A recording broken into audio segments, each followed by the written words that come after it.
एक आदमी बचा हुआ खाना चोरी से खाने के कारण जेल में पहुंच गया। उसकी इस हरकत से पूरे जेल में लोग उससे नफरत करने लगे। वह बहुत डर गया और वही डर के मारे पेशाब कर बैठा। तभी जेल का सबसे खतरनाक कैदी सांग बियाओ उसके सामने आकर मुस्कुराया। कियांग का दिल डर से गले तक आ गया। जब जेलर ने उसे एक कमरे में रखा तो बाकी कैदियों ने उसकी देखभाल करने के बहाने उसे परेशान करना शुरू कर दिया। कियांग दुबला-पतला और कमजोर था, इसलिए जो भी उसे देखता उसे लात मार देता। यहाँ तक कि जब वह खाना खाने बैठता तो कोई उसके आने से पहले ही उसका खाना खत्म कर देता। जब वह दोबारा खाना लेने गया तो सामने सांग बियाओ आया। उसने देखा कि कियांग रास्ते में खड़ा है तो उसने ट्रे नीचे रखी और एक ही हाथ से उसे पकड़कर गेंद की तरफ फेंक दिया।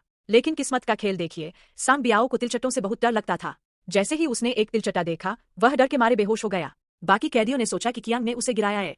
कुछ ही देर में मजबूत कियांग की कहानी पूरे जेल में फैल गई। अब हर कोई उससे डरने लगा।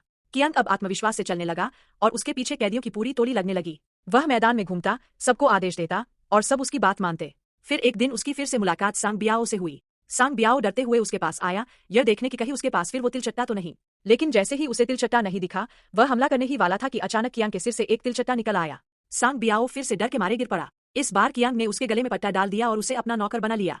अब कियांग का जलवा पूरे जेल में फैल गया। उसने सांग बियाओ की मदद से उन सबको सबक सिखाया जिन्होंने उसे कभी सताया था। खाने के समय उसे बस खड़ा होना पड़ता, बाकी कैदी उसके लिए खाना परोस देते। धीरे धीरे उसने सबका सामान और पैसे हड़प लिए और जेल में ही अमीर बन गया। एक दिन जब वह मूर्ति बना रहा था तो शौक में उसने तिलचट्टे से सांग बियाओ को चूम लिया। लेकिन इससे सांग बियाओ पागल हो गया और जोर जोर से दौड़ने लगा। कियांग यह देखकर हंसने लगा और पागलों की तरह बर्ताव करने लगा। कुछ देर बाद वे दोनों एक ऊंचे पत्थर के खंभे पर पहुंच गए। नीचे सारे कैदी उन्हें देख रहे थे।